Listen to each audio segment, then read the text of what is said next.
Bonjour Pauline, Bonjour Renata. je suis ravie que tu aies accepté mon invitation pour ce premier podcast cette aventure dans laquelle je me lance. Avec grand plaisir. Merci beaucoup pour l'invitation. Je suis très contente d'être là. Voilà, c'est super. Je me réjouis de ce voyage qu'on va vivre toutes les deux. Et voyage voilà, sur lequel on espère, en tout cas c'est l'intention qui est posée. En premier lieu, nous, on passe du bon temps et puis peut-être que ça permettra à celles et ceux qui vont nous écouter de pouvoir cheminer encore un peu plus vers eux-mêmes. Yes. Voilà. Écoute, donc Pauline, quand je me suis connectée à ce moment pour le préparer, le thème qui m'est venu assez naturellement, c'est celui de la liberté. Et ce n'est pas un hasard puisque je trouve que tu l'incarnes d'une manière, ouais, d'une belle manière et qui est inspirante en fait pour celles et ceux qui sont aussi en train de cheminer sur ce thème-là. Donc, le thème qu'on a donné à cet échange aujourd'hui, c'est celui d'oser vivre libre. Et puis, avant qu'on démarre concrètement, on va expliquer aux gens. Donc, on a tiré une petite carte de cet oracle de la fleur de vie. Donc, quand on a préparé en off, avant de démarrer le podcast. Et puis, l'idée, c'est que, donc, la question qu'on a posée, c'est de quel message les personnes qui vont nous écouter, pardon, de quel message ces personnes ont besoin s'ils sont eux-mêmes en train de cheminer pour atteindre davantage de liberté. Donc voilà, on verra. Donc nous aussi, on va la découvrir. On n'en a pas pris connaissance. Donc voilà, je me réjouis. J'aime beaucoup utiliser les oracles et puis ça permet de laisser la vie nous communiquer et puis nous guider. Voilà, Pauline. Écoute, J'ai hâte de découvrir la carte. ouais, moi aussi. Est-ce que tu souhaites, Mm. Pauline, te présenter, dire qui tu es, ce que tu fais? En tout cas, dans ces thèmes-là, qu'est-ce que tu souhaites nous dire? Mhm. Ouais, avec joie. Alors, c'est rigolo du coup que ce soit le thème de la liberté qui soit venu à toi parce que moi, depuis peu, j'aime bien me présenter comme une ambassadrice de la liberté. Justement, parce que la liberté, c'est la valeur qui est la plus importante pour moi et celle que j'essaye d'incarner et de défendre même dans tous les domaines de ma vie. Euh, voilà, donc je suis Pauline, j'ai 34 ans. Je suis entrepreneur nomade depuis 6 ans bientôt. Euh, et aujourd'hui, j'exerce en tant que coach de vie et professeur de yoga aussi. Euh, on va sûrement en reparler, mais moi, tout mon chemin de développement personnel, il a commencé par le yoga et notamment la découverte de sa philosophie. Mhm. Et, euh, et le nomadisme aussi. Là, je vous parle d'un appartement que j'ai depuis quelques mois à Marseille, mais je pense pas que ça va durer très longtemps. Et sinon, voilà, ça fait 6 ans que je suis sur les routes, en voyage à travers le monde, ou alors dans mon van en France, quand on pouvait pas voyager à l'étranger. Et ça, c'est aussi important, c'est une part aussi importante de ma vie, d'être toujours en mouvement. Mhm. Et tu sais, en t'écoutant, ce qui m'est venu, c'est est-ce que tu as le sentiment finalement que cette valeur de liberté elle a toujours été présente pour toi? Ou est-ce qu'il y a eu un tournant dans ta vie? Est-ce qu'il y a eu un moment où tout d'un coup c'est devenu plus important? Ou peut-être un moment où tu en as pris plus conscience? Mm. Oui, alors oui, c'est devenu plus important et non, elle n'a pas toujours été là. Enfin, en Mhm. tout cas, je pense qu'elle était là en dormance à l'intérieur, euh, Mhm. mais que j'étais pas vraiment connectée à elle puisque moi, jusqu'à 28 ans, 27 ans, j'ai suivi un chemin assez classique d'études scientifiques, de grandes écoles d'ingénieurs, d'écoles à Paris, même de master du luxe dans la mode. Et puis ensuite, j'ai travaillé dans la mode pendant 6 ans. Et donc là, j'étais un peu dans un tunnel. Après le bac, je me souviens, j'avais le niveau de faire des études, donc j'ai fait ça. Et puis ensuite, sans vraiment réfléchir, en fait, je me suis retrouvée dans une vie parisienne très rangée. Mhm. Euh, et après l'avoir eu expérimenté quelques années, je me suis bien rendu compte que ça ne me nourrissait pas, ou plus en tout cas. Et, euh, et là, il a fallu que je prenne les choses en main parce qu'en fait, je commençais à vraiment être malheureuse. Et du coup, Mm. bah, ça se traduisait par faire des soirées jusqu'au matin, tous les week-ends, boire beaucoup d'alcool, etc., etc. Donc, je me suis vue à un moment prendre un mauvais chemin. Et je Mhm. pense qu'il y a une lueur un élan de vie Oui, qui m'a rattrapée et enfin, qui était à l'intérieur de moi et qui s'est réveillée et qui m'a fait penser qu'il fallait que je change parce que sinon, euh, c'est ma vie quelque part qui est en péril parce que du coup, je commençais à tester de prendre des drogues et tout ça, enfin, ça partait en n'importe quoi.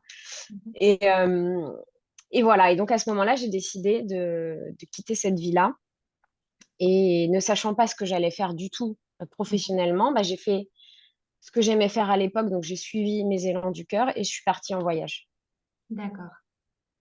Et à partir de là, la valeur liberté, elle s'est traduite du coup bah, à l'extérieur, puisque j'étais vraiment en mouvement à l'extérieur, et petit à petit aussi grâce au yoga, et puis ensuite au coaching, etc. J'ai découvert que la liberté était aussi intérieure, et j'ai voulu continuer en fait dans cette voie, et ça s'est plus jamais arrêté. Ouais. Tu sais, ce que je trouve très beau dans ce que tu partages, c'est que bah, ce que tu décris à travers bah, voilà, ces soirées parisiennes, voilà, de consommation voilà, diverses et variées, etc. Une vie dans laquelle finalement, voilà, tu te dis, mais en fait, je suis pas heureuse. C'est que ça peut aider à celles et ceux qui vont nous écouter, parce qu'en fait, c'est des indicateurs en fait, que la vie est là, de nous parler et de nous dire, oh oui, qu'est-ce que tu es en train de fiche? Et en fait, Ouais. c'est un des moyens et il y en a plein d'autres. Euh, Parfois, ça peut être par le biais de la maladie. Pour beaucoup d'êtres actuellement sur cette Mhm. planète, et ça a beaucoup été le cas, et moi, je suis aussi passée par cette expérience-là du burn-out. C'est des expressions, en fait, à quelque part, que notre âme, cette lueur, hein, tu as parlé de cette lueur, je crois, c'est le terme que tu as employé, finalement, Ouais. elle est là. Et par moment, il y a un moment donné où tout d'un coup, on va un peu plus l'entendre. Et puis, c'est aussi à travers ce type de comportement ou de message, soit dans notre corps, qu'en fait, on peut aussi entendre qu'à quelque part, on est peut-être en train de suivre un chemin qui n'est pas le meilleur pour nous. Mm. Et ouais, en tout cas, voilà, c'est un élément je me dis, ça peut vraiment aider les gens, c'est qu'en fait, on est dans une société aussi où par rapport à l'alcool, hein, par exemple, si on prend cet exemple-là, il y a vraiment quelque chose de l'ordre de, bah voilà, l'alcool c'est joyeux, et puis on fait la fête, et puis en fait, à quelque part, on se cache aussi derrière ce besoin de faire la fête. Et en fait, c'est aussi parfois, pas toujours, mais parfois, c'est aussi l'expression d'un mal-être ou en tout cas le besoin de compenser. Moi, j'appelle ça des compensations. Et on en a toutes et Ouais. tous.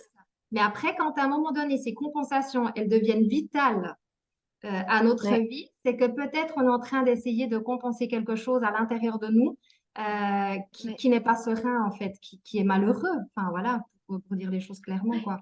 Et pour toi, ben, c'est Ouais. finalement, tu as entendu, tu as eu voilà, il y a eu cette part de toi qui a entendu, hein, parce que parfois on n'entend pas, puis on continue, et puis c'est là où ça peut amener à des événements plus loin.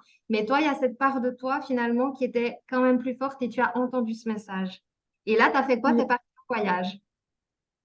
Et là, du coup, voilà, j'ai quand même travaillé encore un an pour faire des économies, OK. mais en changeant déjà pas mal de vie parce que j'habitais rue Oberkampf dans le 11e, donc un quartier assez bah, justement de fête et en même temps Mhm. assez chic aussi. Et donc, j'ai Oui, déménagé je me souviens, je déménageais dans une coloc toute miteuse à Stalingrad, donc un quartier qui n'était pas à l'époque très sûr pour ouais, pouvoir justement payer le moins cher de loyer possible et de pouvoir économiser. ouais. C'est le moment où je me suis mis au yoga aussi. J'ai testé mais le yoga dans les salles de sport à Paris, donc c'était autre chose que ce que j'ai découvert ensuite, mais quand même, j'avais cet élan d'aller vers ça. Oui, Et, euh, et voilà, et j'ai tenu un an, et après, je suis partie pieds joints dans l'inconnu, quoi. ouais. T'es parti finalement. Premier voyage en solo, d'ailleurs. Ouais. Ah ouais, en plus, ouais. Ouais, donc Ouais, c'était. j'avais beaucoup voyagé, ouais, mais pas solo. Mm. Ouais, donc tu avais vraiment ce besoin de. Bah, c'est rigolo parce que tu vois, le thème que j'ai donné à ce podcast, c'est cheminer vers soi-même, hein, avec le jeu de mots soi-même, avec aimer. En fait, toi, tu es allé Ouais, cheminer vers toi-même à travers ce ouais, voyage finalement. c'est exactement ça. Et pour rebondir sur ce que tu disais tout à l'heure, euh, je trouve qu'un bon indicateur aussi, c'est le temps qu'on passe avec soi-même, justement, seul, ou alors dans le silence. Euh, Oui. et je sais que quand j'étais à Paris, j'avais aucun week-end, par exemple, à Paris. J'étais tout le temps partie dans une capitale d'Europe avec des amis ou enfin, je bougeais vraiment tout le temps. Et je pense qu'il y avait quelque chose qui était mal à l'aise à l'intérieur de moi quand j'étais toute seule chez moi, en fait. Et que je voulais absolument combler ce vide, qui à l'époque était un vide, Oui. euh, et que finalement, qui s'est comblé, mais pas par l'extérieur, que j'ai réussi à nourrir de l'intérieur pendant mes voyages. Donc, tu as appris à aimer la solitude en fait, être avec toi-même en Ouais, fait. Ouais. ouais. Et je me souviens que le début de ce voyage, donc là, ça a été un voyage d'1 an, le premier.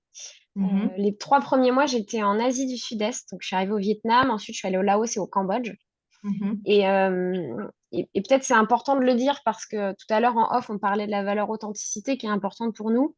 Et moi, j'essaye autant que possible, et ça se fait naturellement sur les réseaux ou même avec les gens avec lesquels je travaille, d'être le plus transparente possible. euh, Parce que je trouve qu'on a besoin de ça, en fait. On a besoin de voir la vulnérabilité pour pouvoir exprimer la nôtre, etc. Et donc, dans cette optique-là, les 3 premiers mois de mon voyage, ça a été l'enfer. Ça a été l'enfer parce que intérieurement, euh, ça a été très dur d'accepter finalement ma décision. Alors, c'est très bizarre de dire comme ça, mais Mhm. en gros, j'ai eu comme une vague énorme de culpabilité. Donc, en fait, je Ouais. pense que derrière, c'était. Donc, la culpabilité, c'est une histoire. Enfin, ça fait vraiment partie de mon histoire. Hein, donc, c'est Oui. peut-être pas du tout présent chez d'autres personnes. Mais Oui. euh, en fait, je pense que je culpabilisais.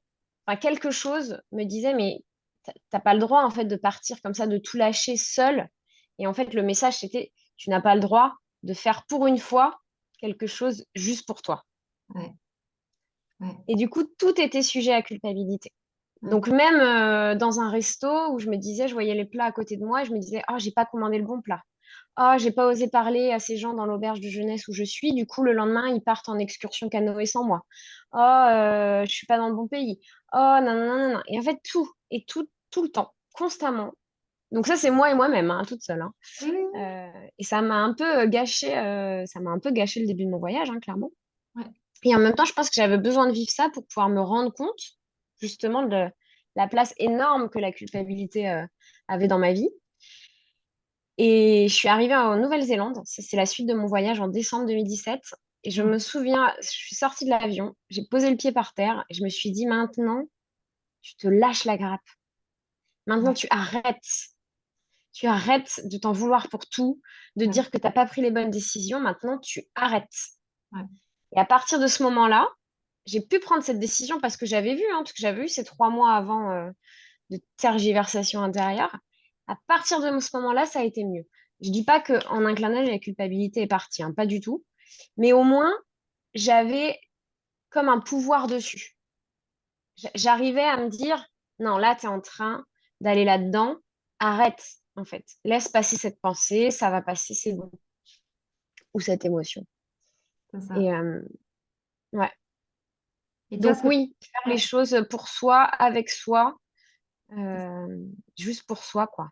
Ouais, Mm. juste pour toi. Et puis c'est ça que, tu vois, je trouve magique dans ce que tu partages, c'est que, en fait, dans ce mode de vie, hein, très occidental quand même, hein, où finalement, on n'a quasi jamais de temps pour soi, hein, l'agenda doit être overbooké, on doit toujours partager à quelque... Enfin, on doit toujours... Il y a comme cette, ouais, cette injonction de faire des choses tout le temps, faire, faire, faire, faire, faire. Et pas seulement travailler, mais faire, hein. Ça veut dire, moi j'ai 2 enfants, il y a aussi, je perçois chez les parents, et parfois je suis dedans, hein, il n'y a pas de jugement, tu vois, par rapport à ça. Mais il y a quand même parfois ce sentiment, il faut faire, hein, il faut prévoir des activités, il faut prévoir des... Et en fait, dans ce faire perpétuel, eh ben, il n'y a pas ce temps de silence, il n'y a pas ce temps d'introspection. Et à quelque part, je trouve vraiment très précieux ce que tu partages parce que parfois, on peut avoir comment dire, j'allais dire ce rêve, mais c'est pas ça le mot, le mot qui voulait ne vient pas, mais on peut avoir, ouais, voilà, cette illusion que finalement partir en voyage, c'est que magique. Hein, enfin, voilà, Ouais, il y a que Et non, en fait, partir, cheminer avec soi-même, c'est aussi entendre tout ce qu'on n'entendait pas parce qu'on était tout le temps en suractivité. Et ouais, finalement, pour toi, ces 3 premiers mois, c'était à quelque part entendre peut-être ce qui était le plus présent, voilà, ça sommeillait, mais c'était peut-être ce qui était sur le dessus de la pile, on va dire, dans les dossiers à traiter.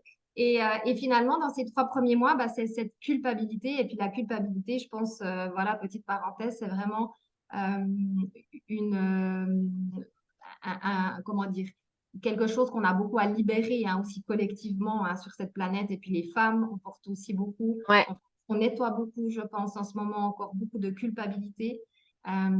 Donc voilà, tout ça pour dire que je trouve ça super ce que tu partages parce que ça veut dire aussi qu'en fait, quand on est tout le temps dans le faire, on ne peut pas entendre ce qu'il y a à l'intérieur. Et à quelque part, quand on parle de liberté, on en parlait aussi en off, hein, c'est qu'effectivement, la liberté, il y a le mode de vie qu'on se choisit dans lequel on peut se sentir plus libre et il y a la quête de la liberté intérieure, en fait.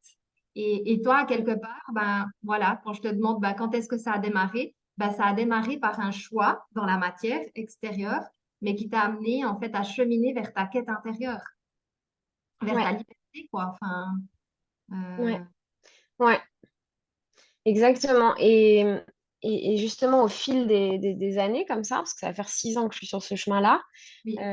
j'ai compris, en fait, j'ai compris qu'en fait, ce que je mettais derrière le mot liberté, c'est pas effectivement partir avec son sac à dos et être en voyage constamment, parce qu'on peut être aussi malheureux en voyage. Mhm. Euh, En revanche, c'est être libre et en paix à l'intérieur, en fait. Et du coup, en plus, avec tout ce que j'ai appris grâce aux enseignements du yoga et ensuite ce que j'ai, euh, comment dire, nettoyé grâce au coaching, Oui. euh, je me suis rendu compte qu'en fait, là, la définition que je donnerais aujourd'hui de la liberté intérieure, donc, Mhm. c'est de pouvoir vraiment incarner qui on est. Sauf que pour pouvoir incarner qui on est, il faut savoir qui on est. Et il faut pouvoir faire le tri entre le personnage qu'on a l'habitude d'incarner et les émotions et les pensées que ce personnage a et les sens même, on pourrait dire, de notre âme, donc qui on est vraiment à l'intérieur. Donc réussir à mettre de la distance et même carrément nettoyer, se libérer de tout ce qui nous bloque pour être vraiment aligné et aligné avec notre âme et donc avec les aspirations de notre âme, avec ses désirs, avec ses rêves, etc. Donc là, je pense aux pensées qui ne nous appartiennent pas, aux émotions qu'on doit faire circuler, qui datent peut-être d'histoires d'il y a plusieurs années, plusieurs décennies, ou même carrément des mémoires transgénérationnelles ou de vie antérieure. Je pense aux croyances limitantes, on en a plein qu'on a pareil, qu'on hérite, mais qui sont aussi inhérentes à la culture dans laquelle on grandit, si on est un homme ou une femme. Enfin voilà, essayer de tout, d'observer en fait tous nos fonctionnements et de pouvoir en conscience choisir de se dire, bah oui, ça c'est moi, et non, ça c'est pas moi, ça ne m'appartient pas, je le sors de ma vie. Typiquement la culpabilité. Exactement. Ouais, ouais, je partage vraiment ta vision. Et, et tu vois, pour toi, finalement, dans le parcours qu'elle tient, ça a démarré par le choix, à quelque part, d'arrêter, dans ton cas, c'était une activité professionnelle, un mode de vie dans lequel, en fait, tu n'arrivais pas à faire ce chemin intérieur. C'est-à-dire Ouais, que, à quelque part, il a fallu nettoyer d'abord à l'extérieur, tu vois, dans l'image hein, qu'on peut donner. D'abord, il a fallu nettoyer à l'extérieur pour te mettre en condition de cheminer à l'intérieur. Et ça, pour les ouais, personnes qui vous écoutent, je trouve que c'est vraiment un partage et un exemple qui est précieux. c'est qu'en fait, on peut aussi chacun et chacune se dire, ben, dans le mode de vie qui est le mien actuellement, est-ce que j'ai les conditions nécessaires pour faire ce chemin intérieur? Parce que ce chemin intérieur, bah, tu l'as dit, ça fait 6 ans que tu chemines et on peut dire effectivement que c'est le chemin d'une vie, mais je pense que tu es d'accord avec moi sur le fait qu'il y a des paliers qui font qu'à un moment donné, on atteint quand même toujours plus de liberté, d'apaisement, de sérénité. Mais pour Ouais, ça, il faut avoir des conditions pour le faire, je pense. ouais. Mm. Et c'est l'exemple, en tout cas, que tu nous donnes à travers ton parcours. C'est l'exemple que j'ai vécu moi-même aussi dans un milieu professionnel qui était absolument dingue, stressant, enfin voilà, dans un mode de vie dans lequel, à un moment donné, quand on n'a pas l'espace de se rencontrer, de s'écouter, et puis que c'est juste une heure de temps en temps, tu vois, en Suisse, bah, par exemple, la kinésiologie, c'est quelque chose qui est très à la mode et qui est un très bel outil, hein, mais voilà, tu vas chez la kiné une fois par mois, puis tu dis, ah, bah, c'est bon, tu as fait le minimum syndical, Mm. hein, et puis, alors qu'en fait, c'est Ouais, beaucoup plus profond que ça, le chemin ouais. intérieur. Et comme tu dis, bah, dans ce chemin, bah, toi, tu as rencontré tes conditionnements, tes croyances limitantes, tes blessures, tout un tas de masques qui créent ce personnage, comme tu dis, qui font qu'en fait, bah, à un moment donné, c'est plus nous qui guidons notre vie, mais c'est ce personnage et ses masques, en fait. Et à quelque Ouais. part, c'est ce personnage et ses masques qui t'a amené à un moment donné bah, dans des études où tu vois, tu as suivi un truc sans trop réfléchir parce que c'était comme ça. C'était, enfin, notre génération, je pense que c'était comme ça, hein. Il n'y avait pas forcément cette même conscience qu'on peut avoir aujourd'hui. En tout cas, j'espère pour les générations futures. Et ces conditionnements, ces masques t'ont amené là. Puis finalement, un jour, tu te dis, mais en fait, c'est pas moi. Ouais. Et ça, voilà, pour les personnes qui nous écoutent, je me dis, c'est précieux de se dire, ben, dans mon mode de vie actuel, est-ce que j'ai l'espace pour savoir qui je suis? Et ça, je pense que Mm. tu rencontres aussi dans tes accompagnements. Moi, je vois beaucoup de personnes qui viennent avec, bah, j'ai envie de changer, par exemple, d'activité professionnelle, mais je sais pas du tout ce que je veux faire. Ouais. J'aimerais changer quelque chose dans ma vie, mais en fait, j'en sais rien. Des personnes qui me Mm. disent, ben, quand on questionne les valeurs, tu vois, des choses un peu plus, mais en fait, je sais pas. Mm. Et dans ce que tu exprimes dans ton parcours, ben, je trouve que ça renvoie vraiment au fait que dans ce moule, hein, dans lequel on a beaucoup été et on est encore dans cette société, ben, en fait, on ne nous demande pas qui on est. Hein. Mais Tu non, vois, tellement. voilà. Et puis un Ouais. jour, à 30, 40 ans, on se réveille, on se dit, mais en fait, je suis qui et qu'est-ce que je veux et je vais où?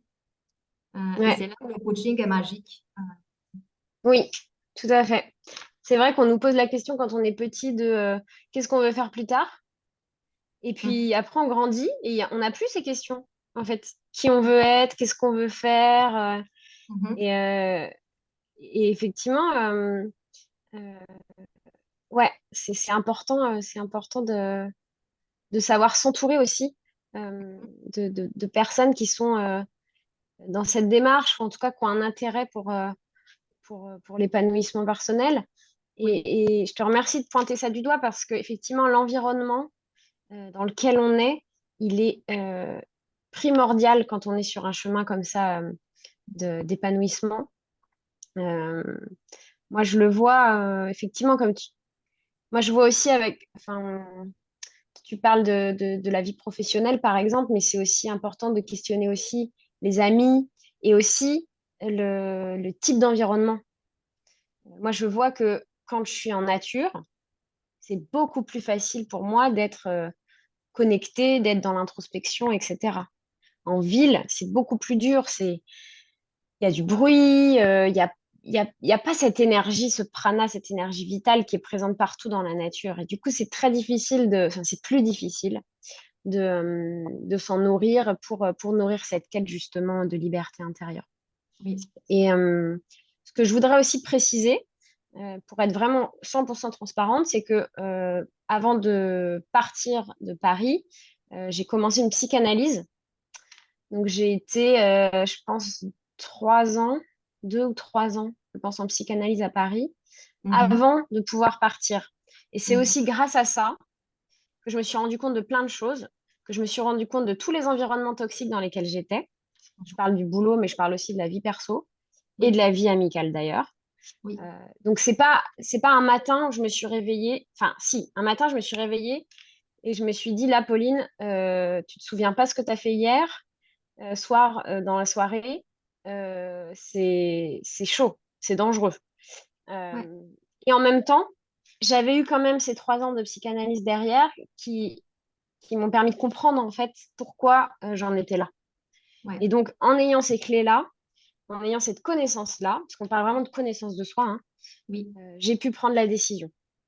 Et j'étais aussi au bord du burn-out. Tu as parlé de burn-out tout à Mhm. l'heure, au bord du burn-out professionnel. Et donc, c'était vraiment une question de survie, en fait, de prendre soin de moi. Parce que Oui, c'est ça, les mots, on les a pas dit comme ça, mais on parle de connaissance de soi et d'amour de soi. Tu l'as dit tout à l'heure avec le titre du podcast, S'aimer. oui. C'est ça, en fait. Parce que la quête ultime, c'est vraiment d'être en amour pour soi, en fait. Et de sortir de cette vision égocentrique de je peux pas prendre soin de moi parce que sinon les gens ils vont dire que je suis égocentrique, non, non, non, mais pas du tout, en fait. Euh, je me souviens en Inde, pendant les 3 mois de formation de yoga, tous les jours, on nous disait qui est la priorité dans votre vie, c'est vous. C'est vous, et ensuite c'est la famille, et ensuite c'est le travail, et ensuite c'est les amis. La seule exception, c'est quand on a des nourrissons, vraiment des bébés tout petits, dont la survie dépend de nous, effectivement, où là, on peut partager notre priorité. Mais sinon, c'est vraiment, on est vraiment notre propre priorité, en fait. Et on le voit bien que si on ne prend pas soin de nous, c'est pas quelqu'un d'autre qui va le faire, en fait. Et souvent, dans notre société occidentale, j'ai l'impression qu'on est dans l'attente. On est dans l'attente de ça. Voilà, la société va prendre soin de moi, mon mari va prendre soin de moi, ma femme va prendre soin de moi, mes enfants prendront soin de moi quand je serai plus âgée, etc., etc. Mais en fait, non. Je suis tellement d'accord avec ce que tu Voilà. dis. Ça, non, mais c'est vrai, ça vibre très beau dans mon corps, ce que j'ai entendu. Et tu sais, moi qui suis maman de 2 enfants, qui ont maintenant bientôt 10 ans et bientôt 3 ans, eh ben, je dirais même nourrisson. C'est-à-dire que bien sûr, l'enfant dépend de enfin, sa survie dépend de nous, de nos soins, mais ces soins, on peut les partager et on peut parfois aussi les déléguer. Et ça, c'est quelque chose, je trouve, de très, très beau et de très fort ce que tu viens de partager. C'est qu'en fait, je pense qu'il y a effectivement des mémoires collectives très fortes, peut-être judéo-chrétiennes, entre autres, mais pas que, qui, en fait, nous poussent depuis toujours à penser d'abord à l'autre. À vouloir toujours partager, tu vois, toujours d'abord l'autre. Et je sais bien de quoi on parle, puisque ma première activité, professionnelle a été en tant qu'assistante sociale.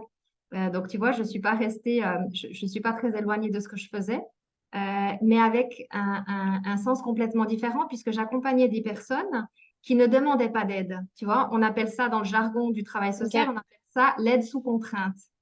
C'est Ah quelque ouais. chose, Ok. ça veut dire les gens viennent parce qu'ils sont contraints de le faire. En l'occurrence, je travaillais avec des personnes qui n'avaient pas suffisamment de revenus, donc c'est pas qu'ils voulaient venir, tu vois. C'est pas comme quand tu t'engages dans un coaching. Ils venaient parce qu'ils étaient contraints de le faire. J'ai travaillé avec des enfants, avec des parents. Ben, les parents étaient contraints de venir parce qu'à un moment donné, la justice a dit il faut venir, tu vois. J'ai été tutrice, donc là aussi, c'est la justice qui dit à la personne, vous n'êtes pas en mesure d'être responsable de votre vie et ils étaient obligés de venir. Ouais. Et à un moment donné, pour moi, ça vibrait plus du tout, cette façon d'accompagner sous contrainte. Tu vois, il y a quelque chose de très dur, de Ouais. très fort là derrière. Et c'est très, très drôle que tu parles de ça parce qu'aujourd'hui, mon fils, qui a 2 ans et demi, vit une journée particulière chez sa nounou. C'est que la nounou a décidé d'enlever tous les jouets qu'elle avait et puis il a demandé à chaque enfant, donc il y a 3 enfants, de venir avec leurs propres jouets dans l'idée d'apprendre à partager. Et puis ce matin, je disais à mon mari, je trouve super ce qu'elle fait. L'idée est belle. Mais dans le fond, dans l'âge qu'il a, dans la construction qui est la sienne, il est aussi en train de s'approprier ce qui est lui, ce qui n'est pas lui. Et en fait, dans ce répit, Hmm. par exemple, à travers, tout de suite, on apprend aux enfants à partager, avant d'apprendre à accueillir ce qu'ils ont, avant d'apprendre, tu vois? C'est-à-dire que derrière ça, je me suis posé la question, j'ai pas de réponse. Mais c'est une question que je me suis posée ce matin en disant, tiens, en fait, je pense quoi de cette histoire-là? Et maintenant, au jour d'aujourd'hui, Hmm. je suis très attentive avec mes enfants. Quand on est dans une place de jeu, dans un contexte, tu veux partager, c'est OK. Tu souhaites pas, t'es pas obligé de le faire, en fait. Parce que dans le fond, Mm. effectivement, cet objet, c'est le tien et tu as aussi le droit de te mettre en priorité. Et je pense Mm. qu'effectivement, ce que tu as dit est vraiment au centre de beaucoup de souffrances sur cette planète. C'est qu'en fait, on pense tout le temps aux autres. Et après, quand on va pas bien, on Ouais, s'attend que ce soit les autres qui prennent soin de nous. Alors ouais, qu'en fait, ce qui serait magique, c'est que chacun et chacune chemine vers sa propre responsabilité. Et encore plus quand on est parent, moi j'accompagne aussi beaucoup de mamans et je pense que les mamans, euh, mm, on a vraiment ce chemin à faire, d'avoir vraiment toujours cette idée que c'est d'abord soi.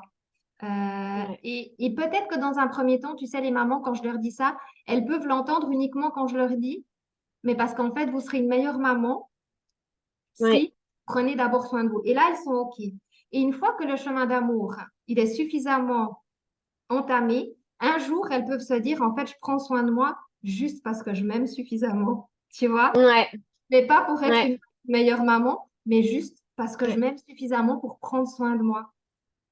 ouais. Et ça vient dire effectivement ce que tu disais tout à l'heure sur le chemin, en fait. Donc pour toi, finalement, on pourrait dire que le chemin de liberté, la quête de liberté que tu as depuis, voilà, tu dis, il y a eu ce moment, voilà, ce moment clé où tu es parti en voyage, mais comme tu l'as très bien dit, et je te remercie d'avoir partagé ça, il y a eu une préparation finalement pour pouvoir s'autoriser ça, il y a eu une préparation déjà dans nettoyer tes mémoires. Des blessures, etc. Mm. Mais finalement, dans ta quête de liberté, ce que tu as trouvé, c'est une quête d'amour de toi, en fait, finalement. C'est ça, exactement. La phase de préparation, ça a vraiment été une phase de connaissance.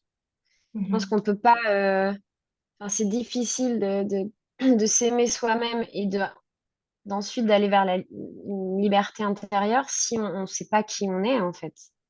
Donc, la connaissance de soi, Oui, c'est primordial. Et c'est pour ça que c'est intéressant euh, de faire d'avoir des soins thérapeutiques. Là, moi, je parlais de psychanalyse, mais il y en a d'autres. euh, pour pouvoir vraiment comprendre son histoire, faire sens de son histoire oui, et comprendre, en fait. Euh, oui, parce qu'on parlait du coaching tout à l'heure, et le coaching, c'est plutôt l'étape euh, suivante. Donc, l'aspect thérapeutique, c'est plutôt le passé, le présent, et puis le coaching, c'est plutôt le présent, mais aussi surtout le futur, dans quelle direction on veut aller, etc. Et c'est difficile d'avoir des idées claires là-dessus si on n'a pas compris pourquoi on en est là, et qui on est, et quel masque on porte, et quel personnage on joue, dans quelle situation, etc., etc. Donc moi, c'est vraiment la combinaison de la thérapie donc psychanalytique pour le coup. Et j'y suis encore, hein, d'ailleurs. J'ai eu des petites pauses, mais mhm. j'ai encore rendez-vous avec mon psychanalyste tout à l'heure Toujours parce la que je même personne? continue en fait, toujours la même personne, ouais. Ok, Je magique. continue à explorer et à comprendre des nouvelles choses. Et, et en même temps, voilà, une fois que j'avais déjà bien entamé ce chemin, j'ai pu, grâce au coaching, que j'ai découvert d'ailleurs par hasard, entre guillemets, euh, pouvoir plus aligner ma vie avec qui je suis vraiment, ce que j'avais découvert en fait. Oui, ouais. Puis je te remercie pour ça. Ça, je pense que c'est aussi important, tu sais, c'est d'avoir cette conscience. Parfois, on peut avoir ce biais de se dire, ah, mais finalement, le thérapeute, le coach, la prof de yoga, est arrivé à quelque part d'une certaine façon. En fait, non, c'est un chemin. Et en Mm, fait, quand on est accompagnant, la première personne qu'on accompagne, c'est d'abord nous-mêmes. Et c'est en accompagnant, en s'accompagnant soi-même qu'on est alors en mesure d'accompagner les autres. En tout cas, c'est la vision que j'ai. Et ouais, elle est contraire à ce qu'on m'a appris dans le travail social, hein, parce que dans le travail social, on m'a appris que les connaissances théoriques suffisaient et que de ces connaissances théoriques, tu te fais une expérience professionnelle, mais elle reste professionnelle. Et aujourd'hui, c'est vrai que dans le chemin qu'est le mien, depuis que j'œuvre de manière indépendante en tant qu'accompagnatrice, je pense que c'est principalement en fait, si on n'a pas cheminé soi-même, c'est difficile de parler de ce qu'on ne connaît pas et c'est difficile d'accompagner l'autre avec une même profondeur. Ce n'est pas impossible, c'est possible, mais peut-être ouais, pas avec la même profondeur et la même ouais, intensité. Et je trouve que c'est important aussi pour les personnes de se dire, ben, en fait, de un, ce chemin il ne s'arrête jamais. Et parfois, il peut y avoir Mm. besoin toujours de ce regard extérieur. Je ne sais pas comment toi tu le vis. Moi, je sais que depuis un certain nombre d'années, je suis de plus en plus autonome. C'est-à-dire qu'il y a énormément de guérisons que je vais opérer toute seule. Enfin, toute seule, avec la nature beaucoup, avec un certain nombre d'êtres qui m'accompagnent là-haut. Je fais finalement jamais toute seule, mais en tout cas, j'ai les outils pour faire appel à un certain nombre d'éléments et pour m'aider dans un certain nombre de guérisons. Mais il y en a certaines dans lesquelles je ne vais pas seule. Et il y en a certaines dans lesquelles j'ai besoin de ce cadre sécurisant. Parce qu'en fait, et tu sais, j'aimais bien dire quand j'étais assistante sociale et puis que je conseillais des psys à mes clients, puis qu'ils me disaient, oh, mais non, je ne vais pas aller chez le psy. Et puis j'aimais toujours dire, mais en fait, à votre avis, pourquoi on est plusieurs sur cette planète? C'est quand même un petit bout pour s'entraider, non? Enfin, tu vois, ça paraît Ouais, dans le fond, pourquoi on est plusieurs? Sinon, on serait, enfin voilà, on mais viendrait oui, vivre l'expérience, puis on serait tout seul. Mais non, on est plusieurs. Donc, c'est qu'en fait, c'est aussi mais à oui. travers le regard de l'autre qu'on évolue, qu'on Ouais, grandit et qu'on guérit finalement. ouais, ouais. Et Oui, et ouais, ouais, vas-y, je t'en prie. alors ça me fait penser à deux choses. Mhm, La première, c'est quand tu dis que c'est plus facile d'accompagner euh, des personnes quand finalement on sait accompagner soi-même avant. mhm, Ça me fait penser tout simplement à l'empathie, mhm. parce que bah, plus on est justement sur ce chemin d'amour de soi et qu'on a pris soin de nous, etc., on développe une certaine bienveillance et même une certaine empathie envers nous-mêmes. Je ne sais pas si on peut vraiment parler de ça avec la vraie définition d'empathie, mais en tout cas, on va dire que oui. Et du coup, on développe en fait cette bienveillance comme ça par rapport à nous. Et on sait bien que euh, on est avec les autres comme on est avec nous-mêmes. Donc du coup, moi, en tout cas pour moi, tout ce chemin-là d'exploration grâce au yoga et à la psychanalyse aussi avant, euh, ça m'a vraiment ben, ouvert de nouvelles portes et développé surtout des qualités que j'avais à l'intérieur de moi, hein, mais qui n'étaient pas forcément très développées à l'époque, de bienveillance, d'écoute, Oui, d'empathie, oui, d'acceptation aussi, de se dire c'est OK de ressentir ça, c'est OK d'avoir ces pensées-là, euh, qui sont que toutes des sous-qualités de l'amour, hein, finalement, hein. Mais voilà, c'est vraiment ça que ça a développé. Et effectivement, euh, et je crois que même d'ailleurs en psychanalyse, les psychanalystes, pour être psychanalystes, doivent avoir fait leur propre psychanalyse, sinon ils ne peuvent pas être, peuvent pas complètement. Ouais. Et en France, je ne sais pas, mais enseigner, enfin, on dit pas enseigner, mais ouais, psychothérapeute également. Et c'est une voilà. centaine d'heures, hein. Ouais, C'est ouais, un petit truc, quoi. Ouais, ouais. effectivement. Ouais, Mhm. ouais. Non, Et, je pense que c'est censé, ouais. et la deuxième chose, c'est par Mhm. rapport donc au lien avec l'extérieur et les autres personnes. Euh, Ça me fait penser au principe de l'expérience, c'est-à-dire qu'on n'apprend jamais autant et on comprend jamais autant que dans l'expérience et donc dans l'action. Et Oui. tout à l'heure, tu parlais du faire et qu'on est souvent dans le faire, faire, faire, faire, faire. Mais peut-être ce qu'on peut préciser, je pense que tu seras d'accord, c'est là, toi, tu parlais du faire sans conscience. Mhm. Donc de faire parce que c'est comme ça, parce que on n'a Mhm. pas le temps, on fait, on fait, on fait. Mhm. Et finalement, on n'a pas de place juste pour être et être avec soi et être dans le silence, etc. Mais il y a aussi le faire en conscience. Et c'est tout ça qu'amène le yoga, c'est vraiment le principe de conscience, c'est-à-dire de faire les choses en étant conscient qu'on est en train de les faire. Et ça marche aussi de penser en étant conscient des pensées qui nous traversent, d'avoir des émotions en étant conscient de ces émotions, etc., etc. Et je trouve ça essentiel aussi de parfois être vraiment dans cette action consciente, Oui, parce qu'il n'y a que par l'expérience que vraiment le corps intègre les choses. Donc des oui. fois, on fait des formations, même la psychanalyse par exemple, c'est très mental. Euh, et, et, et parfois, on oublie le côté travaux pratiques, finalement.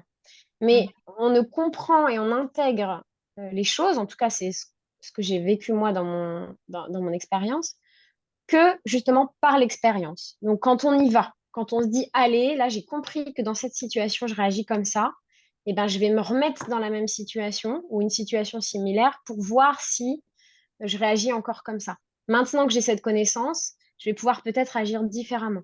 Et peut-être que la première fois, on va faire la même chose, 2 fois, 3 fois, 10 fois, 100 fois, mais que au bout d'un moment, euh, on va, sans faire exprès, hein, faire différemment. Oui, C'est un petit peu le principe des habitudes, où oui, on se dit, pour prendre une nouvelle habitude, il faut le faire pendant 21 jours. Il faut, oui. en conscience, pendant 21 jours, faire la même chose, jusqu'à temps que finalement, ça devienne quelque chose d'inconscient, que ce soit vraiment intégré et que l'habitude soit prise et que ça ne demande plus d'effort, en fait. Mais il y a cette phase, je trouve, qui est importante d'expérience. Et moi, ça a été le cas de mon voyage, par exemple, si on fait le parallèle avec ce que j'ai dit depuis le début. Ça a vraiment été ce saut dans l'inconnu. Je vais me frotter à cette expérience et je vais voir ce que ça fait Oui, oui. Ouais, je te avec remercie. d'autres êtres humains, Ouais, c'est du coup. ça. Ouais, c'est ça. Et c'est ce qui t'a permis, en fait, au fur et à mesure de ton voyage, euh, les guérisons, les prises de conscience, euh, ben, à quelque part, tu as pu les ancrer dans l'expérimentation en même temps. Et c'est ça qui est Ouais. magique, je pense, à travers le voyage. Euh, Souvent, tu vois, on a tendance à percevoir parfois le voyage comme une fuite, hein. Ah, mais il fuit sa réalité. Alors qu'en fait, c'est voyager Ouais. vers soi, mais dans un autre contexte, à quelque part. Ouais. Et c'est aussi le voyage. Alors, j'en parle comme si je l'avais vécu, mais en fait, j'en rêve, mais je ne l'ai pas encore vécu. Donc, il va falloir que j'expérimente. Mais ce que je Tu as dis, quand ouais, même déménagé dans un autre oui, oui. pays, c'est un sacré voyage, ça. Alors, c'est un sacré saut dans le vide avec deux enfants en bas âge. Et pour la petite histoire, on a déménagé. Ça paraît fou et dingue, mais on l'a fait. On a déménagé en un mois. C'est-à-dire qu'on est arrivé en juillet 2022 ici en Algarve avec le projet de trouver un lieu de vie pour l'automne. On avait 3 semaines avec un objectif qui était assez clair avec mon mari. C'était on a besoin de vacances, donc il fallait quand même profiter avec les enfants et puis avoir des temps de ressourcement. Et au milieu de tout ça, on va chercher un lieu de vie. Et bon, la vie nous a beaucoup aidés, je pense que c'était très juste. Et puis voilà, puis finalement, on a trouvé un appartement pour le 1er septembre. Ce qui, en fait, a été pour nous un appel parce que ça permettait à notre fille de démarrer l'école en même temps que tout le monde, vu qu'ici, ça commence mi-septembre, fin septembre. Enfin bref, tout ça pour te dire qu'on est rentré en Suisse fin juillet, le 31, si je ne me trompe pas, et le 1er septembre, on était ici en Algarve. En un mois, on a tout fait matériellement, administrativement. On est parti clean, tout était en ordre. Et c'était un sacré saut, effectivement, dans le vide. Et tu sais, ce qui est très rigolo, c'est que je rêve de voyage depuis très longtemps. Et puis, au jour d'aujourd'hui, dans le projet qu'elle notre ici et dans ce qu'on vit ici, en fait, je me sens en voyage tout le temps parce que c'est les gens Eh qui oui. viennent à moi d'une certaine façon. C'est-à-dire que je rencontre des personnes qui viennent des quatre coins du monde et l'Algarve a une énergie très portée sur l'extérieur, en fait. Donc, c'est Hmm. une terre qui a une énergie, je pense, particulière. Elle a une vibration particulière qui, au-delà des plages, des belles plages, énergétiquement, elle attire beaucoup pour d'autres raisons, je pense, Ok. un peu plus énergétiques. Mais oui, effectivement. Donc, mais j'ai pas voyagé sur la même forme que toi. Et, et je pense qu'à travers le voyage, ben, finalement, ça permet d'ancrer dans la matière. Et je te remercie de dire ça parce que tu sais, ce qui m'est venu quand tu as dit ça, c'est qu'on peut avoir le biais, moi je suis passée par là en tout cas, c'est-à-dire que quand on a été dans le faire sans conscience, à un moment donné, on peut avoir l'envie ou le désir ou l'illusion que bah, si je me retrouve, tu vois, pendant un an dans un ashram avec personne et enfin du temps pour rien faire et que méditer, alors je serai en paix et sereine. Et en fait, ce que tu nous amènes, c'est justement trouver la paix et l'apaisement et la conscience, mais dans le faire, hein, c'est-à-dire faire différemment, faire avec plus de conscience et peut-être avec un rythme différent. En tout cas, Ouais. pour ma part, le rythme est quelque chose qui est important. Ouais. Oui, on n'a pas.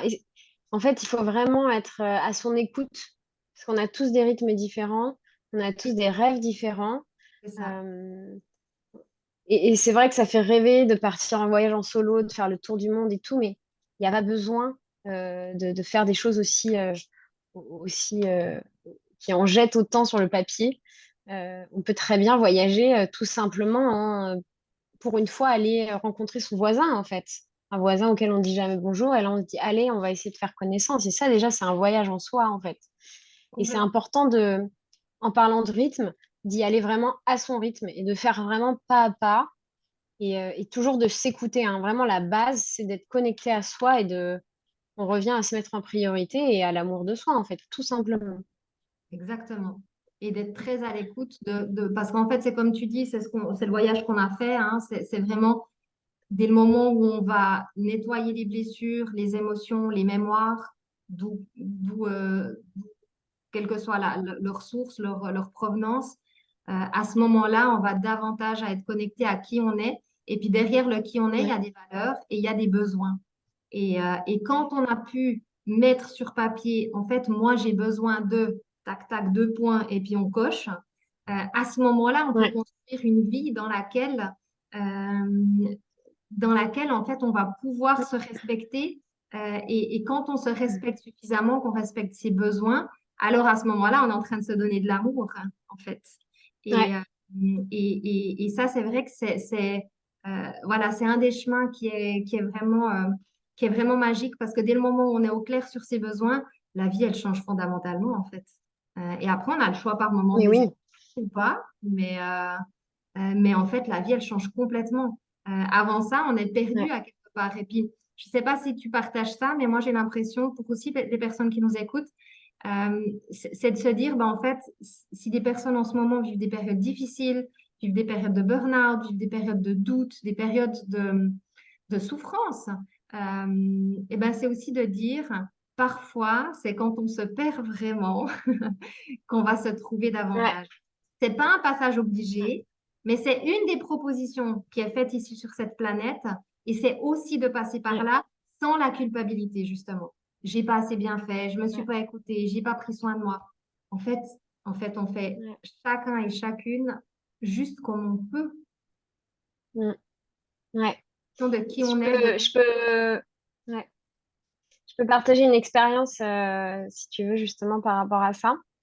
Donc après ce premier voyage d'un an, donc j'ai fait ma formation de yoga et puis j'ai commencé à organiser mes premières retraites de yoga en 2020. Et, euh, et ça a super bien marché. C'était entre les confinements, enfin c'était parfait. 2021 pareil. Et Mhm, puis 2022, je me suis retrouvée dans un environnement. Donc pendant la pandémie, moi dans l'idée de rester nomade, j'ai acheté un van. Donc j'étais beaucoup dans mon van là pendant 2 ans. Et sauf que c'est un van qui n'est pas isolé, donc l'hiver, j'étais quand même dans des vraies maisons. Euh, mhm, et il y a eu un hiver où j'ai eu l'opportunité de tester un habitat alternatif et de vivre dans une yourte. mhm, Et donc je me suis retrouvée dans une yourte, seule, au fin fond de la Drôme, vraiment dans un hameau vraiment paumé, mhm. en décembre-janvier. Euh, Enfin, quelque chose qui vraiment ne me ressemble pas, parce que moi j'adore la chaleur. J'aime être seule avec moi-même, mais j'aime beaucoup être entourée de gens. Donc de pas être vraiment seule. J'aime pas le froid. Enfin bref, voilà. Et donc je me suis retrouvée dans un environnement qui n'est pas le mien. Ça c'est important parce que tout à l'heure on a dit que l'environnement était très important. Oui. Euh, voilà. Et puis les retraites que j'organisais ont commencé à moins bien marcher, à se remplir moins facilement. Et là, donc j'étais déjà auto-entrepreneur depuis au moins 3 ans. Et en fait, j'ai fait un burn-out toute seule. Donc j'étais dans un environnement qui ne me convenait pas, je le rappelle. Ouais. Et les attentes que j'avais, parce que finalement c'était des attentes, que mes retraites soient complètes, Oui. n'ont pas été comblées. Et en Oui. fait, je suis revenue, j'ai ressenti, alors que ça faisait un petit moment que je n'avais pas ressenti ça, mais j'ai ressenti de la culpabilité. Et donc, c'est revenu. J'ai pas fait assez de communication, j'ai pas assez travaillé, et je me lève pas assez tôt le matin. Et donc, j'étais dans le faire, justement, inconscient, à me dire, bon, ben, cette prof de yoga, à être dans la comparaison tout le temps, à me dire, cette prof de yoga qui remplit ses retraites, elle fait ça, donc je vais faire la même chose. Et puis, celle-ci, elle fait ça, donc je vais faire ça aussi, et nanana. Et en fait, je me suis épuisée toute seule au lieu d'accepter l'idée que bah, finalement les retraites, ça pouvait aussi ne pas se remplir et que c'était OK, il n'y avait pas de problème. À ce moment-là, j'étais en train de me former au coaching en plus. Donc, j'avais autre chose qui allait s'ouvrir. Oui. Et non. Et en fait, j'ai continué dans mon truc, toute seule, hein, je répète, euh, et j'ai fait un burn-out. Voilà. Ouais. Donc, parce qu'on parle souvent du burn-out quand on est dans une société où on est dans un environnement qui est toxique, une entreprise, etc. Mais ça marche aussi pour les entrepreneurs solo. Euh, et là, j'étais vraiment, en fait, déconnectée. Ouais. Alors déjà, j'étais dans un environnement qui ne me nourrissait pas, qui ne permettait pas, moi, de me recharger.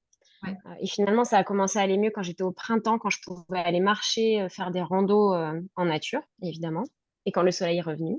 Ouais. Euh, et puis, quand je me suis encore une fois lâché la grappe à me dire, en fait, si tes retraites ne se remplissent pas, c'est pas grave. Ça veut pas dire que ce que tu fais, c'est nul, parce qu'évidemment, là, on remet tout en question et forcément, moi-même, quand on est entrepreneur, c'est difficile parce que notre société, c'est nous. Oui. Et du coup, si la société fonctionne pas, ça veut dire que nous, on est défaillants. Alors qu'en fait, il faut juste apprendre à séparer les deux. Ça, j'avais pas compris à l'époque, mais maintenant, ça y est. Ouais. Et, et, euh, et voilà, donc je ne sais plus pourquoi je partage ça, mais en tout cas, voilà, c'est pas parce qu'on... Ah oui, dans l'idée que c'est un chemin continu aussi, et que la vie nous envoie sans cesse des expériences Ouais, challengeantes. puis on fait comme on peut. Je crois que c'est à Voilà. ça que tu as réagi, hein, sur cette notion de on fait comme on peut. Et parfois, bah, c'est Oui, aussi dans la souffrance, aussi dans les oui, expériences. On se dit, mais pourquoi je suis tombée là-dessus? Mais pourquoi il a fallu un burn-out? Pourquoi il a fallu une dépression? Pourquoi il a fallu un cancer? ouais, Et souvent, le premier réflexe, je ouais, crois que c'est à ça que tu as réagi, hein, le premier réflexe, c'est j'ai pas assez bien fait, je me suis pas assez écoutée, j'ai pas ceci, j'ai pas cela. Alors qu'en fait, on fait juste comme on peut. Et peut-être que pour ouais, toi, bah, il y avait encore des résistances. Et en fait, c'est l'expérience humaine, quoi. exactement, exactement. Et accepter aussi de se faire aider et de se faire accompagner, Oui, en lien avec l'humain, comme tu disais tout à l'heure. ouais, exactement. Et puis de se dire, tu vois, c'est que, comme tu dis, en fait, c'est que, tu vois, avant on parlait, effectivement, il y a souvent, hein, en tout cas dans ce domaine-là, il y a beaucoup de gens qui avant avaient une vie très carrée, enfin voilà. Et puis ils en sortent, puis ils se disent, ah, je suis libre. Alors qu'en fait, avant c'était une prison extérieure, puis après on se les met tout seul. Hein, tu as dit plusieurs fois, je l'ai fait, ah, je me suis mise toute seule là-dedans, je sais plus comment tu l'as dit. C'est qu'en fait, et puis ça, Ouais, par rapport à la notion de liberté, je trouve que c'est aussi un partage qui est précieux. C'est qu'en fait, c'est une quête de toujours, c'est qu'au début, on va se créer un environnement, enfin voilà. Et puis après, à un moment donné, c'est aussi les prisons qu'on peut se mettre. Et dans ouais, ton cas, et moi, j'ai vécu une expérience similaire après la naissance de mon deuxième enfant, où je pensais que plus jamais je passerais, tu vois, par la souffrance. Et puis oui, je suis à nouveau passée par la souffrance après la naissance de mon fils pour libérer de nouveau des couches, etc. Et comme toi, je suis passée à nouveau en me disant, mais c'est quoi cette culpabilité, elle est encore là? Bah ouais, elle était encore là. Parce qu'en fait, ouais, il y a des expériences dans lesquelles on va, quand on doit cheminer à travers la souffrance, en tout cas la compréhension que j'en ai jusqu'au jour d'aujourd'hui, c'est peut-être qu'il y a des résistances en fait qui parfois, elles sont un peu trop fortes. Et puis parfois, c'est par ces expérimentations-là qu'elles peuvent lâcher.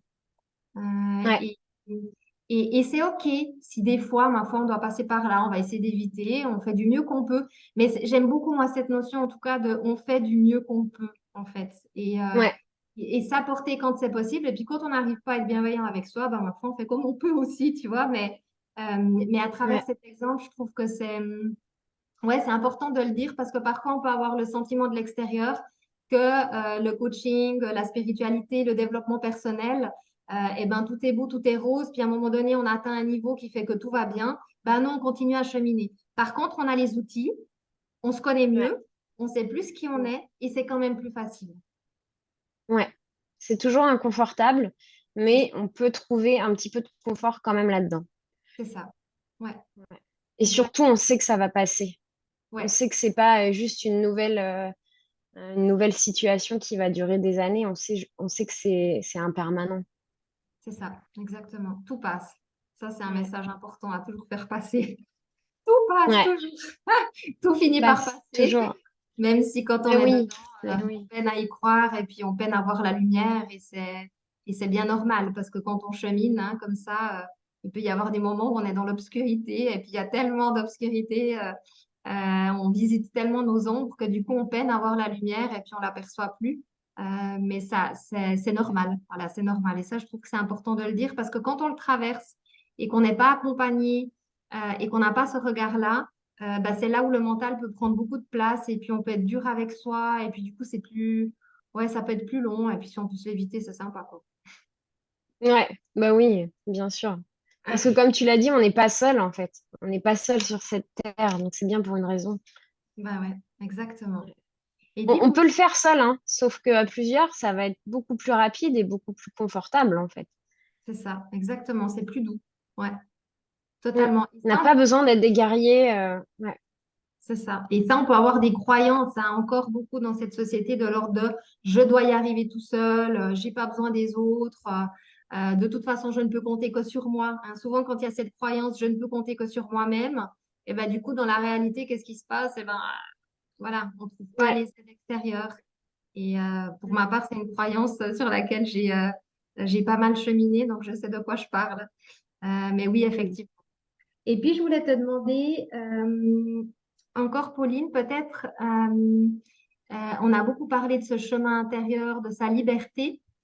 Est-ce que tu peux nous dire, peut-être ça peut aussi inspirer les personnes qui vont nous écouter, au jour d'aujourd'hui, dans le mode de vie qui est le tien à l'extérieur, donc tu as dit tu es nomade, bon là tu as un logement pendant quelques mois, enfin tu dis c'est temporaire. C'est quoi Mhm. tes essentiels au jour d'aujourd'hui pour te sentir libre dans ton environnement? Alors ça a coupé, donc j'ai pas entendu. C'est quoi, mais C'est quoi tes essentiels dans ton mode de mes vie essentiels. aujourd'hui, pour te sentir Ouais, suffisamment libre? Je me dis, ça peut inspirer, tu vois, les gens qui vont nous écouter. ouais. Alors, du coup, maintenant que j'ai pu identifier les valeurs qui étaient les plus importantes pour moi, Mhm, j'essaye qu'elles soient le plus possible nourries, mhm, donc par mon environnement, l'environnement dans lequel je vis, par mon entourage aussi amical, familial, etc. Donc, tout à l'heure, je te disais en off que mes valeurs les plus importantes, c'est donc la liberté, l'authenticité et la curiosité. Et la créativité aussi, j'en ai quatre. Donc finalement, j'essaye que ces valeurs au quotidien soient nourries. Donc par exemple, la liberté, moi je sais que j'ai besoin d'être en mouvement. mhm, Euh, donc j'ai besoin de partir en voyage régulièrement. J'ai identifié par rapport à l'environnement, par exemple, que je me sentais beaucoup mieux dans un environnement où il fait chaud. mhm. Donc, je sais que l'hiver en France, c'est compliqué pour moi. Je l'ai vécu dans ma yourte, là, une fois, pas deux. Ah, c'est bon, j'ai compris. Donc, potentiellement que l'hiver prochain, je vais encore voyager. Cet hiver-là, j'étais en Colombie.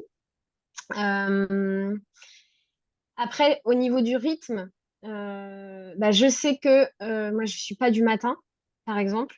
Je Mhm, peux être très efficace le soir à 22 heures, mais alors avant 10 heures du matin, c'est pas possible.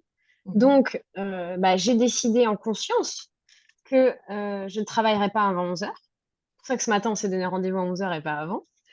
Parce que je sais qu'avant, j'ai besoin de faire du yoga, de me réveiller tranquillement, de petit déjeuner, etc., etc. mhm, Euh, je précise que je suis célibataire et que je vis seule hein, aussi. Évidemment, j'ai pas une famille, donc j'ai des contraintes en moins, mhm. mais voilà. Euh, j'ai besoin aussi de faire des pratiques où je suis dans mon corps. Donc, par exemple, et ça fait partie de mes. Enfin, c'est aussi des rêves que j'avais envie de réaliser. Donc, moi, j'ai fait de la gym pendant très longtemps quand j'étais petite, de la gymnastique. Et je voulais m'y remettre. Et puis finalement, c'est pas la gym qui est revenue sur mon chemin, mais c'est l'acro-yoga. Donc, l'acro-yoga, ça se fait à deux ou à plusieurs. Et on fait des acrobaties un peu comme du cirque. Et D'accord. donc là, je fais ça. Je suis même présidente de l'association d'acro-yoga Marseille. Ok. Donc hier, tu vois, j'ai encore fait des acrobaties jusqu'à 21 heures dans un parc à Marseille. Voilà, j'essaye vraiment, pour résumer, euh, Oui. j'ai j'ai identifié les valeurs importantes, j'ai identifié les besoins qui vont avec, Ouais. j'essaye de les nourrir le plus possible. Ouais. Ouais. Voilà. Et ça peut être des petits choix, hein, c'est-à-dire euh, je sais que l'alimentation, c'est important pour moi aussi. Donc, Oui. je prends le temps d'aller au marché tous les mercredis matins et de cuisiner ma nourriture. Oui. Euh, et ça peut être aussi des plus grands choix, c'est-à-dire de faire un gros voyage tous les hivers, par exemple. Ouais. Ouais. Ça peut être Ouais. plein de choses. Ouais. C'est à la fois des petites choses du quotidien, mais en fait qui sont, qui paraissent des petites choses, mais en fait qui sont énormes. Ouais. Voilà, tu parles du mouvement, enfin voilà, il y a tout. Et puis d'écouter ton rythme, ça c'est aussi, je Ouais. pense, une grande liberté, hein. Je pense qu'avec la période qu'on a vécue en 2020, c'est pas pour rien que on a tous besoin et on aspire à la liberté parce qu'en fait, plus on aspire à la liberté, à quelque part, ça veut dire qu'on se sent en prison quand on aspire beaucoup à la liberté, hein. Et une des prisons, bah, ça peut être effectivement de s'adapter à un rythme professionnel alors qu'en fait, voilà, il y a d'autres contraintes dans l'entrepreneuriat qu'on n'a pas abordées, mais voilà, il y en a d'autres. Oui. Et une des grandes libertés, c'est effectivement de pouvoir se respecter dans son rythme, dans ses horaires, dans ses Ouais. besoins. Mm. Et moi, par exemple, aujourd'hui, dans mon activité, j'ai maximum trois accompagnements par jour. Pour te donner un Mm. exemple, j'étais assistante sociale, je pouvais en avoir 9 ou 10 dans une journée, tu Et vois. ouais. Et au Et jour ouais. d'aujourd'hui, pour moi, plus que trois, c'est pas OK parce qu'à ce moment-là, j'ai pas suffisamment de temps pour mon être, pour mes besoins Ouais. et aussi pour ma vie de famille. Et ça, Ouais. c'est hyper important parce qu'en fait, dès le moment où on n'est pas connecté à ses besoins, la vie, elle perd de son sens quand même, hein.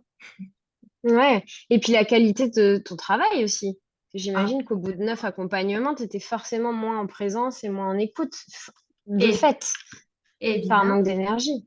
Ouais. évidemment, c'est Donc clair. c'est aussi respecter ses clients que de prendre soin de soi. C'est ça, c'est là où je veux aller. Complètement, Ouais. Ou complètement. sa famille, ou tout ça, en fait. C'est parce qu'on a l'impression que prendre soin de soi, c'est égoïste, mais non, en fait. Non. C'est la meilleure façon d'apporter sa plus belle lumière au monde, hein. Si notre lumière à nous, elle est étiolée, elle n'est pas ce qu'on peut apporter à l'extérieur. Et ça, on peut tous l'expérimenter, hein. Quand on est claqué, qu'on en fait trop, bah, c'est dans ces moments-là qu'on va avoir le mot de trop, qu'on va s'énerver. Tu sais, ma fille qui a 9 ans, et ben encore dernièrement, elle était insupportable à table. Et puis finalement, le soir, elle est venue vers moi, puis elle m'a dit, mais tu vois, maman, en fait, j'ai réagi comme ça parce qu'aujourd'hui, c'est passé ça.